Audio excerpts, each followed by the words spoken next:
Welcome to বন্ধুরা কর্ণ সুবর্ণ official. তোমরা থাম্বনেল দেখে বুঝতে পারছো আজকে আমাদের আলোচ্য বিষয় হলো পাকিস্তানের সবচেয়ে বড় প্রদেশ বালুচিস্তানের স্বাধীনতা নিয়ে। আজকে বালুচিস্তান স্বাধীনতা ঘোষণা করেছে। বালুচিস্তান হচ্ছে পাকিস্তানের সবচেয়ে বড় প্রদেশ কিন্তু সবচেয়ে গরিব। কেন গরিব? কারণ বালুচিস্তান বা পাকিস্তানের যে দক্ষিণ পশ্চিম দিকে অবস্থান করেছে। তোমরা ম্যাপে দেখতে পাচ্ছ যে বালুচিস্তান পাকিস্তানের প্রায় টোটাল যে এরিয়া তার প্রায় 50% এরিয়া বালুচিস্তান। টোটাল জনসংখ্যার 5% মানুষ এখানে বসবাস করে।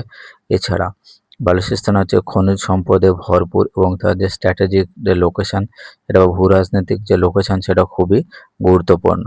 1947 সালে বালুচিস্তান পাকিস্তানের সঙ্গে যুক্ত হয়নি, কিন্তু তৎকালীন সময়ে মোহাম্মদ আলী জিন্নাহ এবং পাকিস্তান আর্মি বলপূর্বক বালুচিস্তানকে নিজেদের অধীনে নিয়েছে এবং দীর্ঘ এই যে 80 বছরের যে লড়াই, সেই লড়াইয়ের পরে বালুচিস্তান লিবারেশন আর্মি এবং বালুচিস্তান লিবারেশন ফ্রন্ট নামে দুটো অর্গানাইজেশন এই যুদ্ধ ঘোষণা করেছে।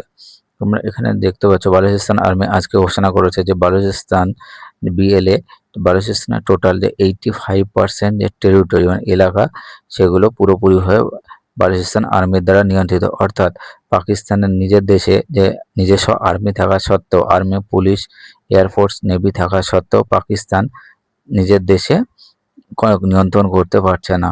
এবং বালুচিস্তানের কাছে বর্তমান সময়ে বালুচিস্তান যে আর্মি ঘোষণা করেছে তাদের কাছে 5 লাখ অ্যাক্টিভ মেম্বার রয়েছে এবং এই বছরের ডিসেম্বরের মধ্যে বিএলএ, আর্মি, এয়ারফোর্স, নেভি এবং তার সাথে সাথে অন্যান্য ড্রোন ফোর্সও তারা তৈরি করার চেষ্টা করছে। বালুচিস্তানের স্বাধীনতা মুভমেন্টের সঙ্গে পাকিস্তানের আর একটা যে ইতিহাস আছে সেটা বাংলাদেশ 1971 সালে যখন স্বাধীন হয়েছিল সেই টাইমের পরিস্থিতি পাকিস্তানের কাছে বর্তমান সময়ে চলে এসছে। তো বালুচিস্তান স্বাধীনতা খুব শীঘ্রই লাভ করবে এবং বালুচিস্তানের যে মেন লিডার বিশ্বের বিভিন্ন দেশের কাছে সাহায্য চাইছেন বালুচিস্তানকে যে রিপাবলিক হিসেবে ঘোষণা করার জন্য। তার সাথে সাথে বালুচিস্তান যে আর্মি তারা নিজেদের দেশে যে প্রধানমন্ত্রী থেকে শুরু করে রাষ্ট্রপতি এবং নিজেদের দেশের জাতীয় পতাকা তো এর আগেই লঞ্চ করেছিল। বর্তমানে আজকের দিনে জাতীয় সঙ্গীত এবং তাদের দেশের যে রুপি অর্থাৎ বালুচিস্তান যে রুপি সেটাও তারা ঘোষণা করেছে। অর্থাৎ বালুচিস্তান যদি পাকিস্তানের থেকে হাত ছাড়া হয়ে যায় তাহলে সব থেকে বেশি পরিমাণে ক্ষতিগ্রস্ত হবে পাকিস্তান। কারণ বালুচিস্তান হচ্ছে পাকিস্তানের অর্থনীতির সবথেকে বেশি পরিমাণে আসে বালুচিস্তানের কাছ থেকে। বালুচিস্তানের কাছে টোটাল যে বর্তমানে 120টা অ্যাক্টিভ গ্যাস ফিল্ড রয়েছে যেগুলো পুরোপুরিভাবে বিএলএ দখল করেছে। এছাড়াও গোয়াদার পোর্ট যেটা চায়না পাকিস্তান ইকোনমিক যে করিডোর সেই করিডোর পুরোপুরিভাবে নিয়ন্ত্রণ করছে বালুচিস্তানে বিএলএ অর্থাৎ বিএলএ লিবারেশন আর্মি। তোমরা এই চিত্রতে দেখতে পাচ্ছ যে বিএলএ কীভাবে গোয়াদার গোয়াদার পোর্ট এবং এয়ারপোর্ট দুটোতেই কিভাবে হামলা করে পুরো এয়ারপোর্টটাকে তারা পোর্ট এবং এয়ারপোর্ট দুটোই তারা উড়িয়ে দিয়েছে।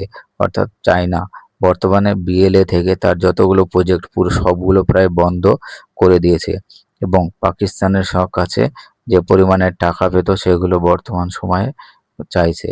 এবং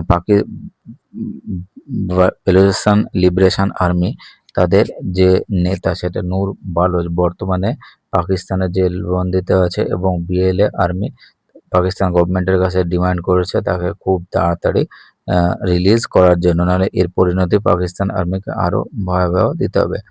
আমরা এখানে যে দেখতে পাচ্ছ এই জায়গাতে যে দ্য রিপাবলিক অফ বালুচিস্তান তারা তাদের নিজস্ব জাতীয় সঙ্গীত এবং তার সাথে তাদের দেশের যে অর্থনীতি যে টাকা সেটা খুবই তাড়াতাড়ি লঞ্চ করেছে এবং আজকে তারা লঞ্চ করলো।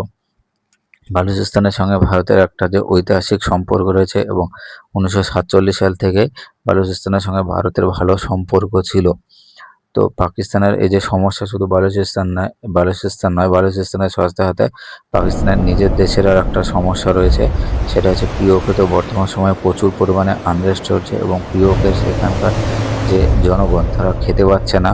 তার সাথে সাথে তারা চাইছে কি স্বাধীনতা, কার কাছে? পাকিস্তানের কাছ থেকে। তো পাকিস্তান আর্মি বর্তমানে প্রায় 4.5 পয়েন্ট যুদ্ধের দিকে তারা একসাথে যাচ্ছে। যেমন তাদের ওয়েস্টার্ন যে বর্ডারে আফগানিস্তানের সঙ্গে যুদ্ধ করছে, ইরানের সঙ্গে যুদ্ধ করছে এবং নিজেদের দেশে বালুচিস্তান, সিন্ধ পাকিস্তান থেকে স্বাধীনিত হতে চায় এবং পিওকে যেটা পাকিস্তান অবৈধভাবে দখল করে রেখেছিল সেই সমস্ত এলাকাগুলি বর্তমানে স্বাধীন হওয়ার চেষ্টা করছে। পাকিস্তান টোটাল যে তার অর্থনৈতিক যে ডেপ্ট সেটা হচ্ছে ধার, সেটা হচ্ছে $290 বিলিয়ন, তার জিডিপির থেকে প্রচুর পরিমাণে বেশি। অর্থাৎ পাকিস্তানের পক্ষে সেই অর্থনীতির টাকা দেওয়া সম্ভব না, তার যে লোন সেটা দেওয়া সম্ভব না। বর্তমানে যে চাইনিজ যে কোম্পানি সেটাকে $10 বিলিয়ন দেওয়ার কথা, কিন্তু পাকিস্তান সৌদি বা ইউএই এর কাছ থেকে ভিক্ষা চাইছে এই যে এদেরকে টাকা মানে চাইনিজ যে লোন দেওয়ার কারণে। এবং যে বিএল এর যে মুভমেন্ট বা এই মুভমেন্ট ইন্ডিয়ান গভর্নমেন্ট এবং ইন্ডিয়ান যে agency plus army air force navy তিনজনে খুব অ্যাক্টিভলি দেখছে এবং ওয়েস্টার্ন বর্ডারে ইন্ডিয়ান আর্মি এবং এয়ারফোর্স এবং নেভি সব সময়ের জন্য যে তারা যুদ্ধকালীন পরিস্থিতিতে রয়েছে এবং যে কোনো সময় যদি এবং পিওকেতে যে মুভমেন্ট হয়েছে সেটার কারণে ভারত একমাত্র পারবে, যদি ভারত সাপোর্ট করে তাহলে বিএলএ তাদের যে বালুচিস্তান যে কোনো সময় পেয়ে যেতে পারে। যেমন 1971 সালে ভারত পাকিস্তানকে ভেঙে নতুন রাষ্ট্র বাংলাদেশ তৈরি করেছিল, ঠিক সেইভাবেই ভারত সরকার আগামী দিনে পাকিস্তানকে ভেঙে নতুন আরেকটি রাষ্ট্র বালুচিস্তান অর্থাৎ পৃথিবীতে আর একটি 194তম রাষ্ট্র হিসেবে বালুচিস্তান দেখতে হবে। এবং বালুচিস্তান রাষ্ট্র নতুন তৈরি হলে ইন্ডিয়ার সঙ্গে সম্পর্ক সব থেকে ভালো সম্পর্ক হবে ইন্ডিয়ার সাথে এবং ইন্ডিয়ান সাথে তার সাথে সাথে ইন্ডিয়ান যে আফগানিস্তান যে সম্পর্ক ভালো হবে এবং বর্ডার পোর্ট যে অ্যাক্সেস ইন্ডিয়া সরাসরি পাবে, যার ফলে সেন্ট্রাল এশিয়ার যে ইন্ডিয়ার প্রত্যেকটা জিনিস এক্সপোর্টে খুব সহযোগিতা করবে।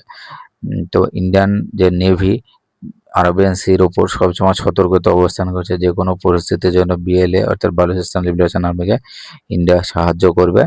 এবং তার সাথে সাথে খুব শীঘ্রই এই বছর না হলেও এই 2 থেকে 3 বছরের মধ্যে বিএলএ যে পুরোপুরিভাবে সুন্দরভাবে তারা সরকার গঠন করবে এবং আমরা সেখানে একটা নতুন রাষ্ট্র হিসেবে দেখতে পাবো, রাষ্ট্রপ্রধান এবং তার সাথে সাথে যে মধ্য এশিয়া অর্থাৎ দক্ষিণ এশিয়ায় একটি নতুন রাষ্ট্রের জন্ম হবে। থ্যাংক ইউ বন্ধুরা, ভালো লাগলে চ্যানেলটিকে লাইক এবং সাবস্ক্রাইব করে দিও।